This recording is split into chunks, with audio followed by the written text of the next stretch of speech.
Bismillahirrahmanirrahim. Assalamualaikum warahmatullahi wabarakatuh. Ashadu an la ilaha illallah, ashadu anna Muhammadar Rasulullah. Allahumma sholli ala sayyidina Muhammad wa ala ali sayyidina Muhammad. Kama sholaita ala sayyidina Ibrahim wa ala ali sayyidina Ibrahim. Bil alamina innaka hamidum majid.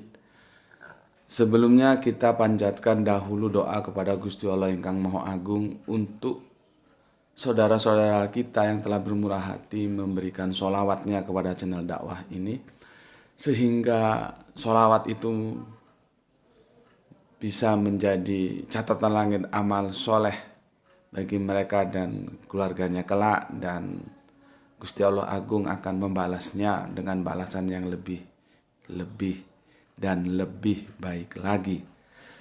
Sudah menjadi sebuah keharusan lah bagi kita untuk berterima kasih kepada saudara-saudara kita itu ya. Karena dengan itu semuanya channel ini masih dapat eksis bertahan bertahan hadir dalam ruang-ruang diskusi kalian semuanya, baik yang di mancanegara maupun yang di dalam negeri. Alhamdulillah. Berikutnya juga untuk seluruh pewer terkasihku ya, yang diharapkan semoga selalu always selalu anti skip dan anti download ya. Dan diharapkan juga bagi yang berkenan silahkan di-share link-link kajian dari channel dakwah ini, jadi supaya kamu itu punya catatan gitu loh ya. Hidup ini kan dalam dimensi waktu yang terbatas. Dalam keterbatasan waktu itu kamu nanti ketika telah menyelesaikan waktumu di dunia ini, kamu sudah punya catatan bahwa kamu pernah ambil bagian dalam sebuah usaha dakwah, yaitu ikut mensiarkan dakwah Islam, walaupun sekedar membagikan link-link kajian dari channel dakwah ini ya. Karena Allah tidak akan menuntut melebihi dari apa yang kita bisa lakukan. Kalau memang bisamu cuman itu tidak ada masalah ya, kalau memang itu. Tapi kalau yang sesederhana itu pun kamu tidak lakukan ya, ya tidak tahu gimana lagi harus supaya otakmu itu timbul kesadaran gitu ya. Jadi kebodohan-kebodohan itu memang kadang-kadang tidak bisa instan untuk dihilangkan. Oke, di Isnain yang dingin ya, di kotaku kembali ekstrim mulai pukul 3 dini hari ini. Itu pakai sarung, aku pakai ini. Kembali ekstrim, dingin banget. Mulai jam 3 sampai subuh, pada subuh ini tetap dingin ya. Terima dahulu salam dari aku adalah salam Islam rasional. Oke, kita lanjutkan kajian-kajian kita dalam menu tambahan ini, mampir ngombe kali ini ya. Melanjutkan yang kemarin ya, berseri. Sebentar, mengusir dingin dulu dengan kopi morning. Bismillahirrahmanirrahim.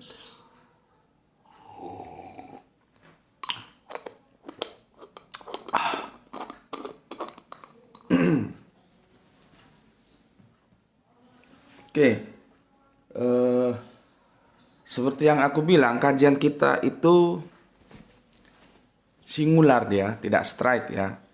Tajuknya itu sebetulnya akan membidik tentang kera seperti yang di request oleh teman kita, tapi kita harus berwisata kemana-mana dulu tentang binatang-binatang. Tapi fokusnya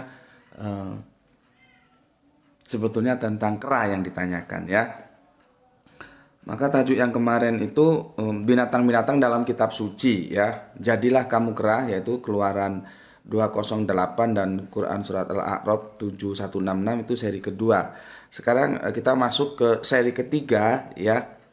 Seri ketiga, konsekuensi logis dari kajian kita kemarin, maka aku akan sedikit merubah judulnya ya, tapi masih dalam satu playlist supaya stressingnya kalian bisa mengerti adalah begini. Akhirnya kita berbicara tempus kan. Nah, judulnya begini, Sabat dalam Yahudi ya itu digeser menjadi Minggu dalam Kristen ya, judulnya itu ya, tapi masih dalam satu playlist ini. Oke, sebelumnya aku bacakan dahulu komentar-komentar masku dari kalian semuanya ya. Bismillahirrahmanirrahim. Ini soleha kita dari Palu, Gispati. Terima kasih. Memang benar ya. Pemahaman yang keliru dari nenek moyang kita itu harus didekonstruksi ulang ya. Tapi tidak semuanya. Ada juga sebuah kearifan ya, wisdom dari leluhur kita itu juga yang benar itu ada. Jadi tidak bisa kita pukul rata.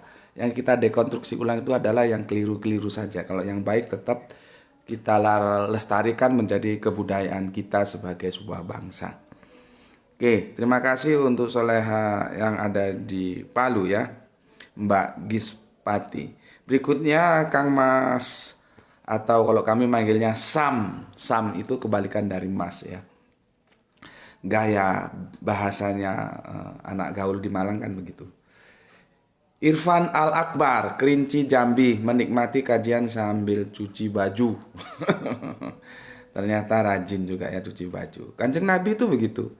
Kalau ada pakaian-pakaiannya yang sobek itu, Kanjeng Nabi itu juga menjahitnya sendiri. Jadi tidak lalu serta-merta, gue laki, ini pekerjaan lu perempuan. Enggak begitu. Kanjeng Nabi itu selalu berbagi dengan Bunda Aisyah ya. Selalu berbagi. Jadi tidak terus dilimpahkan semua kerjaan perempuan ini itu dan laki ongkang-ongkang, enggak begitu. Jadi Kanjeng Nabi itu kalau ada bagian-bagian pakaiannya yang sobek itu beliau sendiri yang menjahit. Jadi tidak ada masalah dan ini bagus ya. Selama kita bisa. Jadi jangan terus mencuci baju itu kerjanya perempuan terus laki mau gitu. Ya enggak begitulah. Ya, kita saling bekerja sama ya, mana yang bisa kita kerjakan kita kerjakan.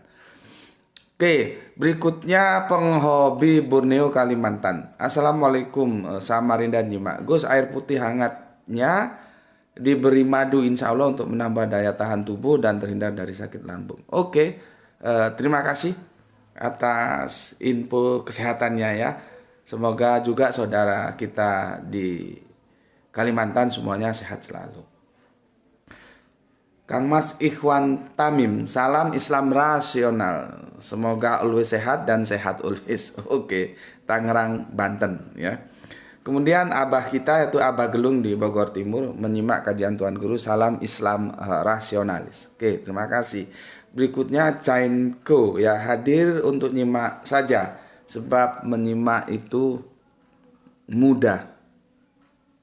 Menyimak itu mudah.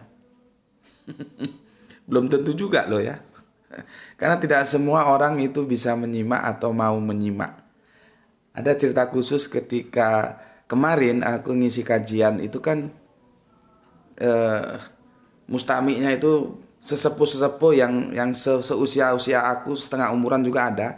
Tapi ada yang sepuh-sepuh itu kan para ustadz-ustadz itu.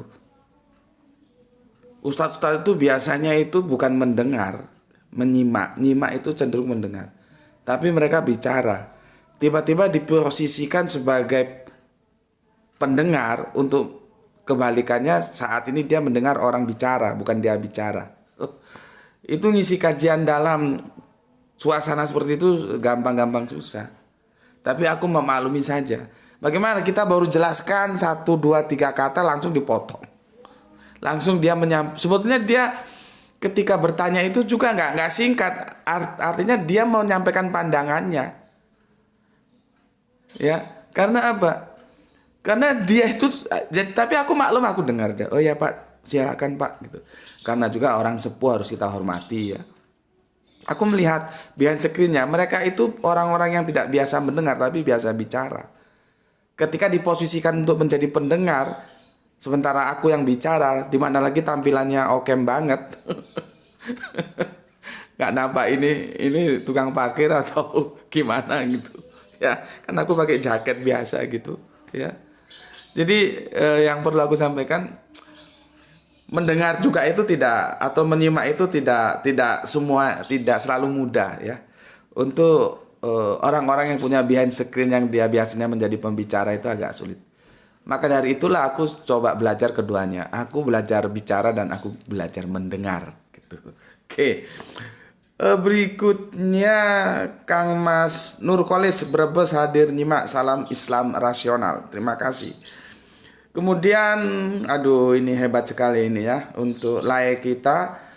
Lae Arilson Ginting. Ginting itu marga dari Batak Karo ya. Apa kabar Lae? Semoga sehat selalu untuk keluarga yang ada di Tanah Karo. Kirim salam ya, semoga juga sehat selalu. Nggak tahu Tanah Karo itu kalau yang di Brastagi juga dingin ya, nggak tahu sekarang. Ya, apakah tetap dingin? Dulu aku tahun 70 berapa itu ke sana dingin ya, masih ada kabut. Di sana itu penghasil markisa dan markisnya kelas wahid manis. Di daerah Brastagi itu ya. Makanya ada bunga Brastagi di sana ya. Oke. Mungkin Lae bisa fotokan bunga Brastagi nanti kirim ke sini. Kirim ke WA aku, nanti aku tunjukkan ke teman-teman. Ini loh bunga Brastagi gitu. Karena almarhum mamaku itu paling suka bunga Brastagi. Brastagi itu nama satu daerah ya. Oke, Kang Mas Edi Margono yang ada di Jogja. Assalamualaikum. Waalaikumsalam warahmatullahi wabarakatuh.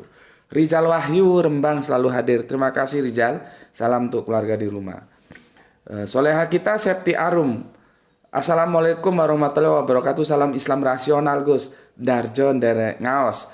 Monggo Mbak Septi Arum, Mbak atau Ibu ini ya. Mohon maaf kalau keliru ya. Berikutnya Kang Mas GNR ya. Gurum and Rukem nyimak. Oke, monggo. Empudi 99 hadir Gus. Monggo. Hari Sunandar jempol. Oke, terima kasih. Aljus Mas Dukis 10 sedoso. Oke, terima kasih. Itu sudah aku sapa semua kalian ya. Dan berikutnya kita mulai kajian kita untuk melanjutkan yang kemarin. Jadi ini nanti serinya ketiga ya tuh. Seri ketiga, tajuknya nanti aku jelaskan seperti yang tadi ya, dirubah sedikit. Oke. Gini, sebelumnya kita waktu yang kemarin sudah tahu bagaimana Sabat itu menjadi sakral bagi saudara kita Yahudi. Sabat itu menjadi sakral banget. Mereka tidak berani main-main terhadap yang namanya Sabat. Itu menjadi salah satu hari yang dirayakan. Ya, aku ulangi lagi, dari catatan-catatan perjanjian lama kita dapatkan sebuah informasi memang begitu sakralnya Sabat. Sampai begitu sakralnya dia termaktub di antara Dasatita. Itu yang ke berapa itu ya? Keempatan ke bawah ya. Bahwa kuduskanlah Sabat. Jadi Sabat itu nggak boleh dibikin sembarangan. Kudus itu artinya terpisah, harus dibedakan dengan yang lain. Dipisahkan. Di situ ada sebuah kesakralan yang harus diingati sebagai hari raya. Ya. Sekarang kita tahu bahwa Sabat itu dipelihara oleh saudara tua kita Yahudi. Lalu bagaimana dalam Nasrani? Ya, maka kita lihat nanti ya diskusi-diskusinya dalam kitab Perjanjian Baru ya. Bagaimana sebetulnya diskusi itu kalau kita lihat nanti pertarungannya itu dipikih terutama antara kan kemudian Yahudi itu terpisah menjadi tiga. Ada Saduki, ada Parisi, ada SNS. Khususnya yang Parisi ini memang, kalau SNS itu seperti orang-orang yang bertasawuf pria ya. Tidak memikir duniawi lagi ya. Tapi kalau yang Parisi ini sepertinya nggak seneng banget sama Kanjeng Nabi Isa. Selalu memberikan kritik yang tujuannya bukan kritik sih. Mencari-cari kesalahan Kanjeng Nabi. Ya. Tujuannya itu mencari-cari kesalahan Kanjeng Nabi gitu. Ya, itu bisa kita lihat di kitab Perjanjian Baru. Ya. Kitab Perjanjian Baru, silahkan buka kitab Matiusmu. Ya. Kitab Matius ya. Itu ada murid-murid memetik gandum pada hari Sabat. Itu di Matius 12. Dilanjutkan nanti Yesus menyembuhkan orang pada hari Sabat. Aku bacakan dulu behind screen-nya supaya kalian tahu. Nih ya, nih tuh. Ya, udah? Oke. Itu ada relevansinya atau linearitasnya ada di Markus 2:23 sampai 28 dan Lukas 6:1 sampai 5 ya. Oke, aku bacakan begini. Pada waktu itu, pada hari Sabat, jadi waktu itu jatuh pada hari Sabat maksudnya begitu. Yesus berjalan-jalan di ladang gandum. Karena lapar, murid-muridnya memetik bulir gandum dan memakannya. Ya. Melihat itu berkatalah orang-orang Farisi. Ya, lihat kan? Farisi.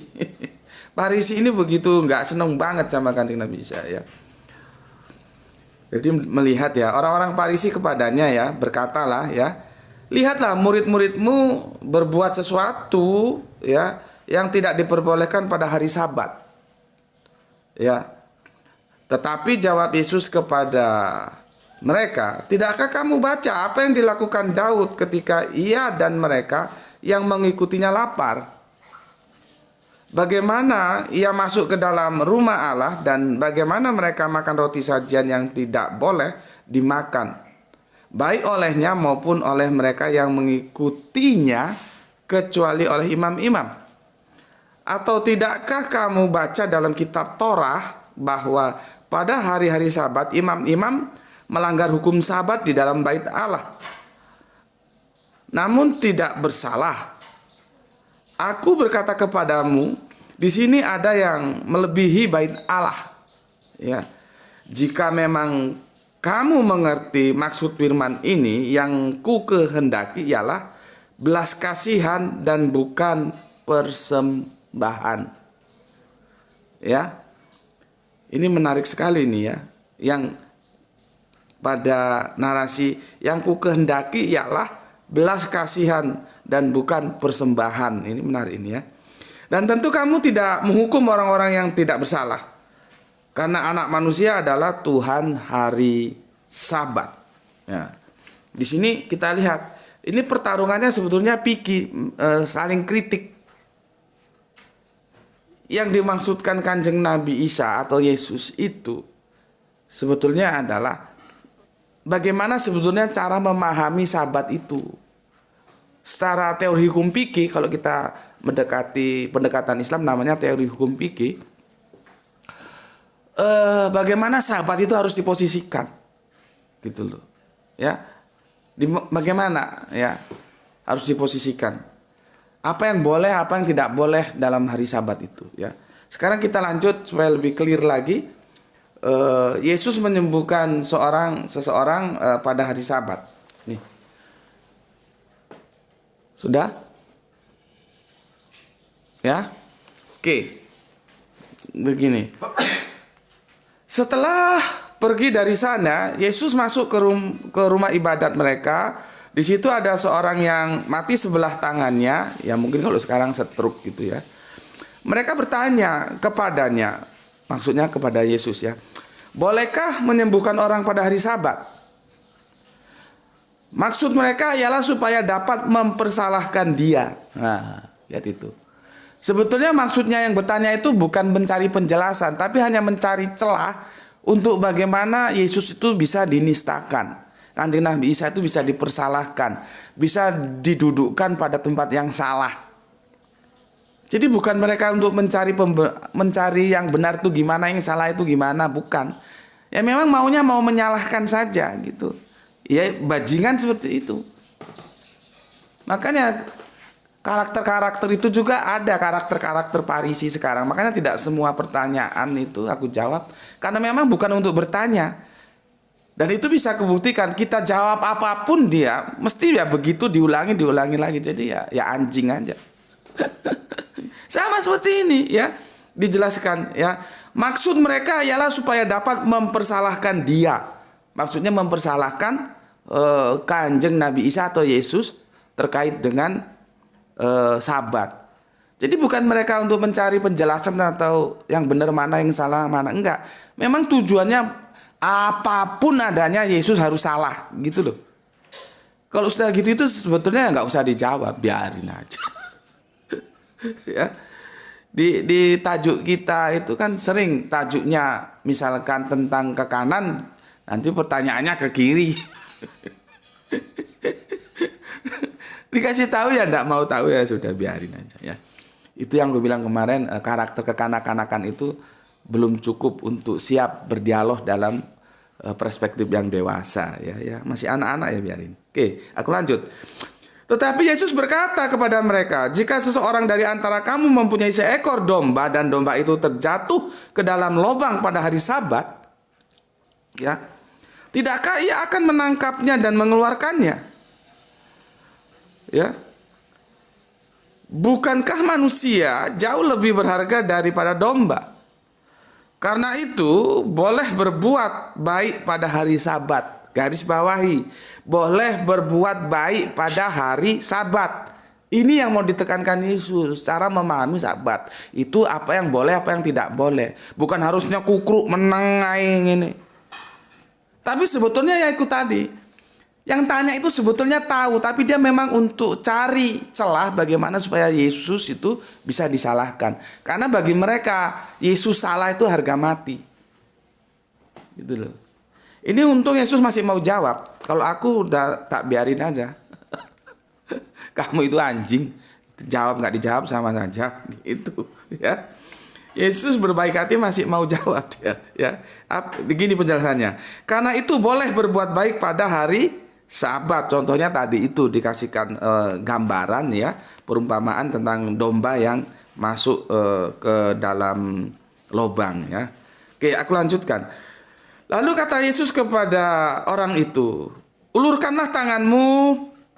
Dan dia mengulurkannya, maka pulihlah tangannya itu dan menjadi sehat seperti tangannya yang lain. Jadi sama Yesus disembuhkan tangannya yang, ya kalau sekarang seperti stroke gitulah ya kira-kira ya, yang tangannya ada sakit nggak bisa digerakkan gitu ya.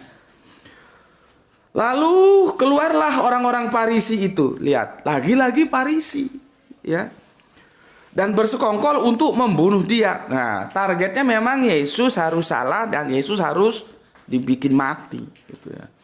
Tetapi Yesus mengetahui maksud mereka lalu menyingkir dari sana. Dari sini kita tahu bahwa banyak celah yang digunakan oleh mereka untuk menyalahkan Yesus. Dalam perspektif penerapan Sabat, apa yang boleh dan tidak boleh dalam keseharian kita. Ya, Bismillahirrahmanirrahim.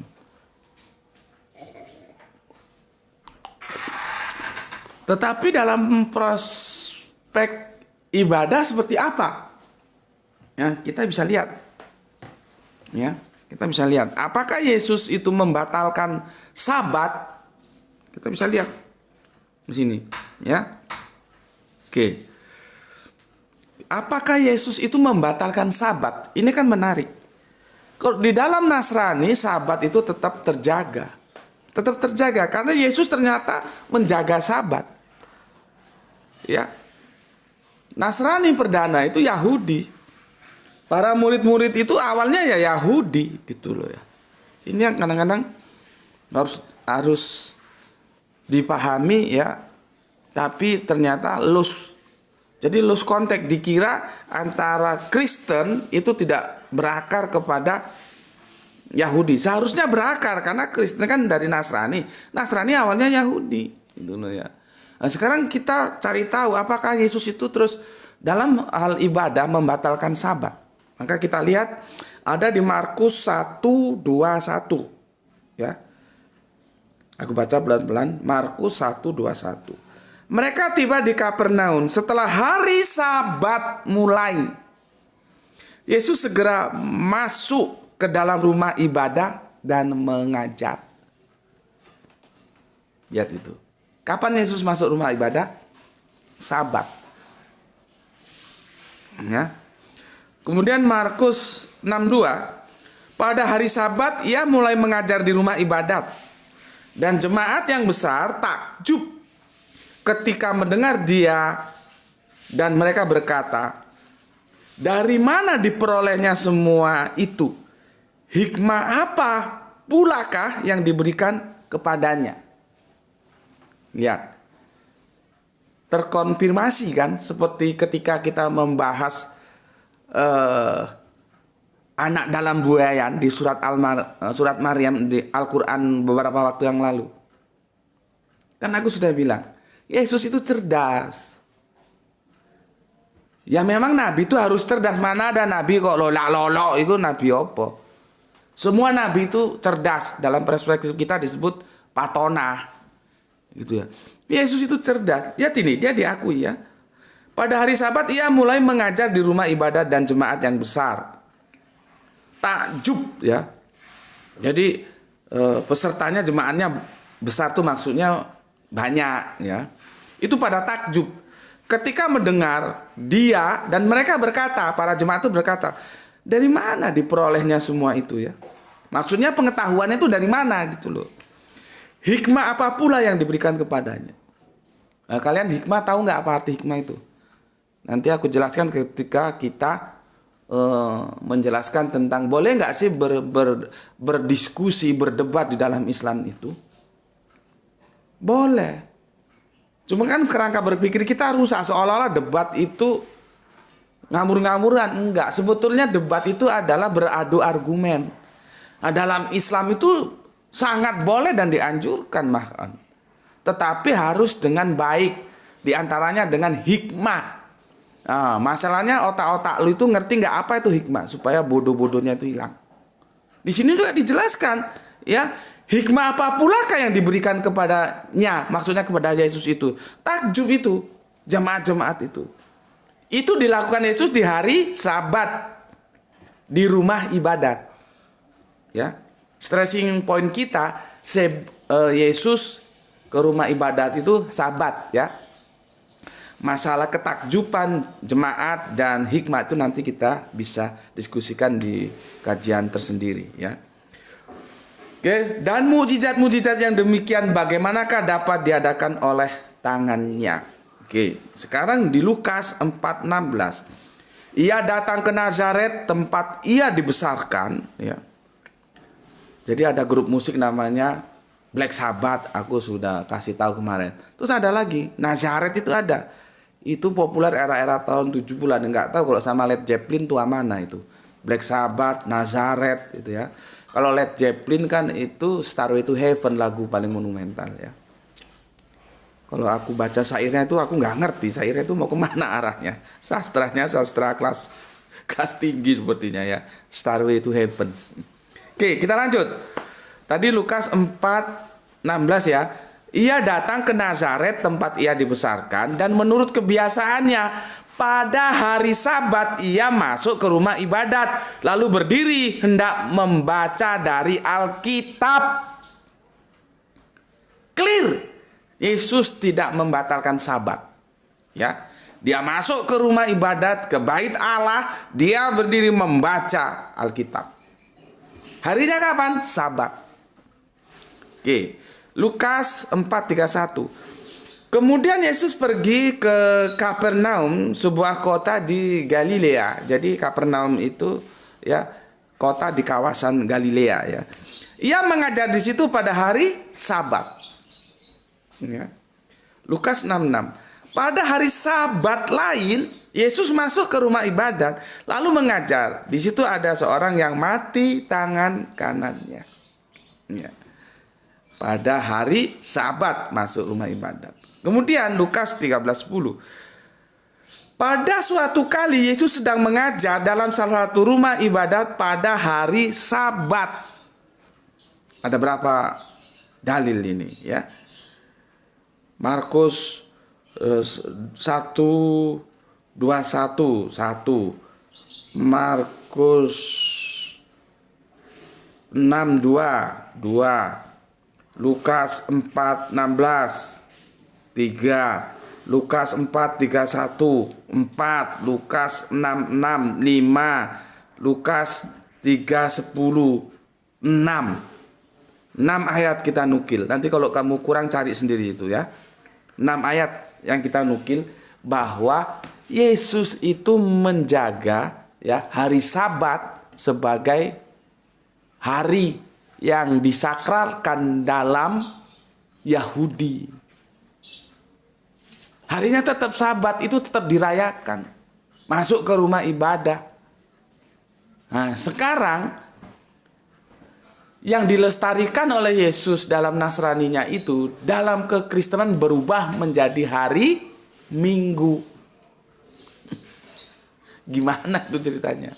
Ya, gimana itu ceritanya? Aku tidak akan membahas di sini. Silahkan kalian tanya kepada teman-teman Kristen kalian, tanyakan dengan cara yang santun, dengan cara yang baik. Ya, bagaimana ceritanya Sabat bisa bergeser menjadi Minggu? Karena itu tidak alkitabiah. Itu tidak alkitabiah. Tidak ada satu Alkitab pun ya, kuduskanlah hari Minggu, itu tidak ada. Ya, kalau kuduskanlah hari Minggu, kalau kita pakai bahasanya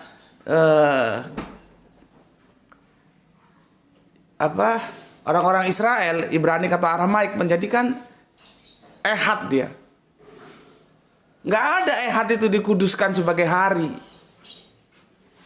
Yang ada itu Sabat, ya, yang kemudian ditransfer menjadi Minggu, ehad menjadi Minggu. Makanya kita sebetulnya harusnya Ahad, tiba-tiba bergeser menjadi Minggu. Itu juga ceritanya penuh behind screen-nya itu percampuran antara politis dan teologis. Maka ketika agama telah bermain mata dengan kekuasaan, ya seperti itu ada sejarahnya sendiri.